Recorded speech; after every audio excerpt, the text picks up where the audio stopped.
Hello there and welcome to the Global Conversation here on Euronews. I'm joined now by Ylva Johansson, the European Commissioner responsible for Home Affairs and Migration, and we'll be talking about the ongoing humanitarian situation on the EU's border with Belarus. Ylva Johansson, thank you so much for being our guest today and taking time out to be on the Global Conversation. Thank you. Now, a team from Euronews is just back from the border region and they said the situation there was appalling, deteriorating by the day. We heard the same from the Council of Europe's Human Rights Commissioner. So I'd just like to ask you, are you satisfied with your response to the situation so far? We are in a situation where it's de-escalating. Of course, you can never be satisfied when you have people, human beings in a freezing area. We have seen several deaths. Children are in a difficult situation. Of course, you can't be satisfied with that. But also, I'm satisfied that we have been able to have a clear response, that Lukashenko, a desperate regime, sometimes called the last dictator in Europe, has been trying to sell illegal tickets to the European Union. But if the EU would have had a more coherent asylum and migration system, could all these deaths and all this human suffering have been prevented? Yes, I think so. I think we are vulnerable in two aspects. First, the lack of an agreement to deal with migration helps the narrative of migration being something toxic and difficult. And that is really what a regime like the Lukashenko regime are using. And I read your blog there this weekend and you wrote that member states are telling you that this crisis shows that the European Union urgently needs to agree on the pact. But isn't it up to them to agree on the pact? Why won't they?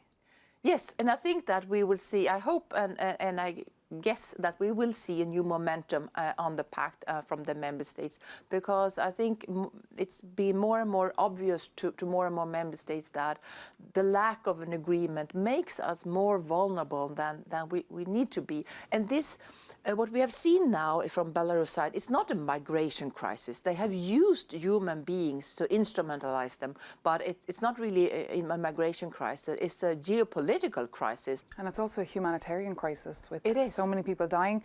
And I mean, you've been blaming Belarus from the start, but what about Poland? EU member state Poland.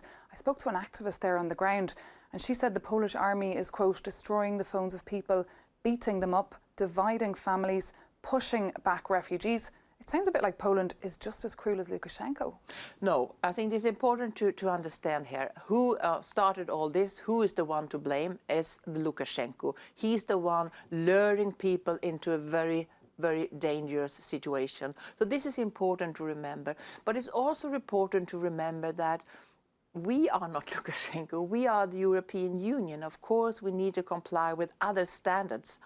And that's why I've been calling on the Polish government to be more transparent. I think it's really a problem with the lack of transparency, what's going on the Polish side, and also the lack of access for organizations like UNHCR and IOM. Well, that's what I wanted to ask you, because you say we're the European Union, we're supposed to be an advocate for press freedom, but yet journalists aren't even allowed to get in there and report the story. Yeah, and I think that this is not the right thing. We need transparency, we need access for media, we need access for NGOs, and of course also we need compliance with our fundamental rights. And I must say that I would like to warn a bit of I hear voices now saying that we have to choose whether we should protect our external borders or if we should protect the right to apply for asylum and fundamental rights. And this is really a false trap. Because we can do both and we have to do both. Otherwise, we are not really European. And just regarding the humanitarian angle, I mean, what will happen to those migrants who are in need of a safe haven? Do you want to see them distributed across the continent? What we have now is around 7,500 that have been registered in Lithuania, Poland and Latvia. And they are, I guess most of them will apply for asylum and they will have an asylum process. If the member states ask for support, of course we will provide that. But Poland hasn't asked for help yet or won't allow Frontex to the area, but will allow the British military go there. How does that make you feel? I think Of course, Frontex, we could never impose Frontex on any member state. It has to come that a member state would like to have the support of Frontex. But I really think it's a really good idea to have Frontex at our external borders, because now it's important to show that these are EU external borders. And that, I think the presence of Frontex shows that, and that is also a good answer and a message towards Belarus. Okay, just one final question. Are you planning to visit the region, or perhaps you won't be let in either, just like the Council of Europe's head of human rights wasn't allowed in?